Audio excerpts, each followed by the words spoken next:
नमस्कार दोस्तों।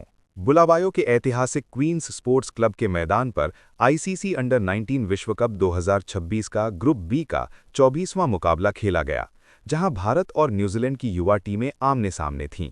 ये मुकाबला सिर्फ एक मैच नहीं, बल्कि भारतीय युवा क्रिकेट की ताकत, आत्मविश्वास और आक्रामक सोच का शानदार प्रदर्शन था। स्टेडियम में मौजूद दर्शकों की उम्मीदें आसमान छू रही थीं और हर किसी की निगाहें इस हाई वोल्टेज मुकाबले पर टिकी हुई थीं। टॉस और शुरुआती रणनीति। भारतीय टीम के कप्तान आयुष महात्रे ने टॉस जीतकर पहले गेंदबाजी करने का साहसी फैसला लिया। ये फैसला पिच और परिस्थितियों को ध्यान में रखते हुए लिया गया था, क्योंकि बुलावायो की इस पिच पर सुबह के समय गेंदबाजों को स्विंग और सीम दोनों से मदद मिल रही थी। न्यूजीलैंड के कप्तान टॉम जोन्स को शायद अंदाजा नहीं था कि आने वाले कुछ ओवर उनकी टीम के लिए किसी डरावने सपने से कम नहीं होने वाले हैं। न्यूजीलैंड की शुरुआत बेहद खराब रही। तीसरे ओवर में गेंदबाजी के लिए आए भारतीय तेज गेंदबाज आरएस अम्बरीश ने अपनी दूसरी ही गेंद पर किवी सलामी बल्लेबाज ह्यूगो बोक को पवेलियन भेज दिया।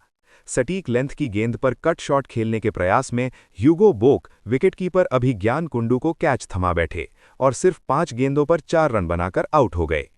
इसके बाद 5वें ओवर में आरएस अम्बरीश ने न्यूजीलैंड के कप्तान टॉम जोन्स को भी अपनी जादुई स्विंग में फंसा लिया।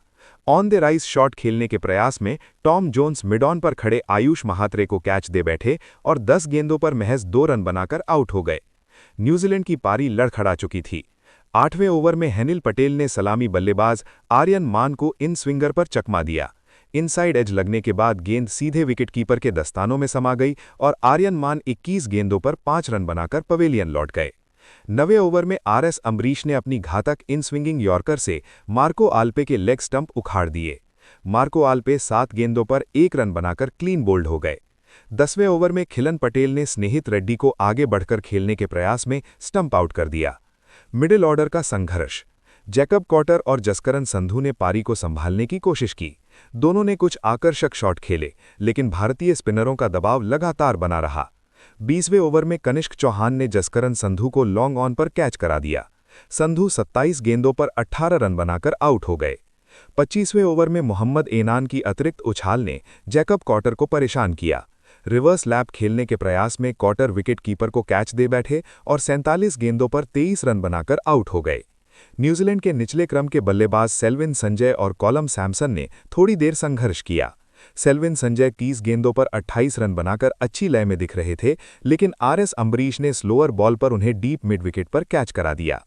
इसके बाद हेनिल पटेल ने 35वें और 37वें ओवर में लगातार विकेट लेकर न्यूजीलैंड की पारी का अंत कर दिया। पूरी न्यूजीलैंड अंडर 19 टीम 36.2 ओवरों में 135 रन पर सिमट गई। कॉलन सैमसन 48 गेंदों पर 37 रन बनाकर नाबाद लौटे। भारत की ओर से आरएस अम्बरीश ने 29 रन देकर 4 विकेट और हेनिल पटेल ने 23 रन देकर 3 विकेट झटके। भारत की पारी, आत्मविश्वास से भरी शुरुआत।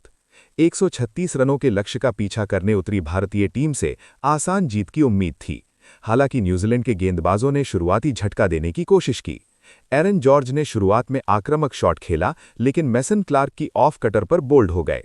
कप्तान आयुष महात्रे और वैभव सूर्यवंशी ने इसके बाद मैदान पर ऐसा तूफान मचाया कि न्यूजीलैंड की गेंदबाजों की सारी योजनाएं ध्वस्त हो गईं।